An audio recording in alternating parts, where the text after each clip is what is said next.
I'm sure we've all been keeping a very close eye on the HEX price chart. We are seeing some fantastic price action where things are going up and to the right as expected.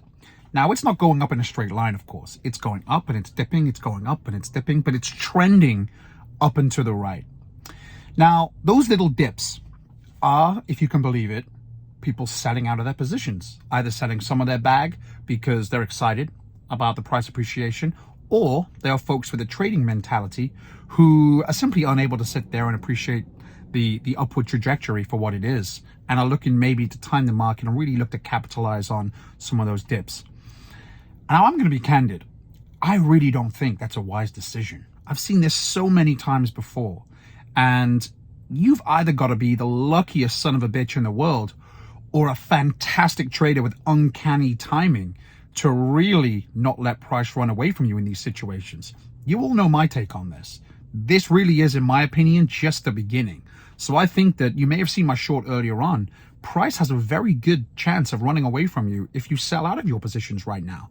There are very few times within the crypto community where the writing very much is on the wall. And this instance right now, to me, is writing on the wall. The blueprint is there. We have these catalysts coming up, which are going to inflect a lot more economic energy and therefore a lot more climbing price. So I've said this a million times, but again, use this perhaps as a little bit of a reminder to anyone holding onto your bags right now. I truly believe that this is simply the beginning of the price appreciation with HEX right now, certainly up until the mainnet launch. Now, we have testnet v3 coming up, which will indicate to everyone that we are closer to the mainnet launch. And so I would expect a lot more people to start securing their positions again. The same again when we actually get that mainnet launch. Who doesn't want a copy of their HEX? We're going to see a lot of economic energy coming back into HEX. Patience and conviction. There's a reason you got involved in HEX. There's a reason you're excited about that potential price performance. And so just because the price is starting to move, don't get emotional, don't get antsy. Keep the same conviction you had. Things are going to plan. There's no real reason to get nervous and start getting emotional yet. We're not there yet. This is still early.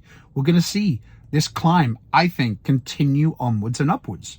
So to all those people who are selling out of positions, I know there are so many variables in lives. It's all relative to who you are and what your situation is. And I get it that sometimes there may be no other option but to sell out of your position because you need that money for something. If that isn't the case, I'm going to go out on a limb and say it's a very bad idea. Again, it's just my opinion, but I'm seeing these dips and it's almost comical because the writing to me is so clearly on the wall. The blueprint is in place to make some significant returns outside of the bull market. You know, when you're in a bull market, it's very easy to make returns, providing you're not stupid with your money. We're going to be focused a lot on this channel on how to do just that. But in a bear market, right now, there seems to be a very clear path to anyone looking to maximize their gains over this period of time, and selling out prematurely, to me, doesn't achieve that. So I hope you take this for what it's worth. Again, everyone's entitled to do what they want to do. I'm not the official HEX spokesperson by any means. I'm just here to give you my 2 cents on what I think is going to be a good decision and what's going to be a bad decision. And I think selling out prematurely of HEX, and even if you're selling out and hoping to get back in, I think you run a very real risk of having that price movement run away from you, so that your entry point later on is going to be a lot higher, and therefore you're going to have a lot less of a bag. I hope this helps. Stay tuned. I'll be putting out some more videos this week. Not from my car and not from a windy park. So stay tuned.